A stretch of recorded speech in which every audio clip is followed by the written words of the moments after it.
이태원 참사 전 마약 단속에 힘을 쏟느라 안전사고에 대비하지 못했다는 질책을 받았던 수사기관이 참사 뒤에도 마약 수사에 대한 의지를 꺾지 않았던 것으로 드러났습니다.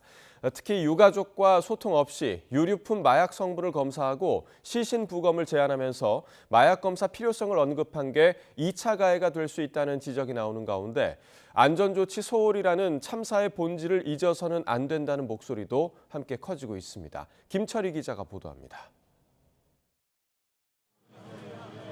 헬로윈 축제 당일 경찰은 이태원 일대에 마약 단속 인력을 수십 명 배치했습니다. 김광호 서울경찰청장 역시 참사 직전 특별 지시를 내리는 등 마약 수사에 비중을 둔 것이 맞는다고 시인했습니다. 서울청장이 마약 단속에 생각이 있었습니까? 그래서 놓친 거 아니에요? 김광호 청장님. 네, 마약 쪽에 상당한 정도 비중을 뒀던 거는 맞습니다. 참사 뒤에도 수사기관의 마약 집착은 한동안 이어졌습니다. 서울 용산경찰서는 지난달 4일 참사가 발생한 이태원 골목에서 유류품을 거둬 마약류 성분 검사를 의뢰한 것으로 확인됐습니다.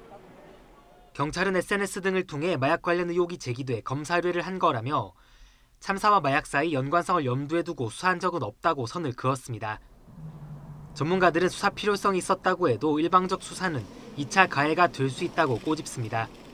그걸로 인해서 유명을 달리했다라고 오해를 살 수 있는, 어떻게 보면 2차 가해가 될 수 있는 부분이 있었기 때문에 피해자 측과 좀 이렇게 소통을 진행했다면. 앞서 광주지방검찰청 소속 검사가 유족에게 시신 부검을 제안하면서 마약 검사가 필요하다고 언급한 사실이 알려져 논란이 되기도 했습니다. 다른 유가족들도 수사기관에서 같은 이야기를 들은 적 있다며 본질이 아닌 마약 문제를 되풀이해서 꺼내는 이유가 뭐냐고 묻습니다.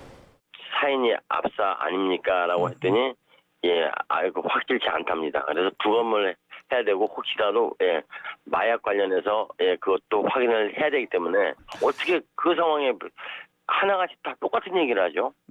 이와 관련해 한동훈 법무부 장관은 억울함을 풀고 사연을 규명하기 위해 부검을 제안한 것일 뿐 대검에서 지침을 내린 건 아니라고 해명했습니다. 하지만 수사기관이 엉뚱한 유혹에 한눈 팔려 유가족의 상처를 헤집고 안전관리 소홀이라는 참사의 핵심도 놓치는 것 아니냐는 우려의 목소리가 커지고 있습니다.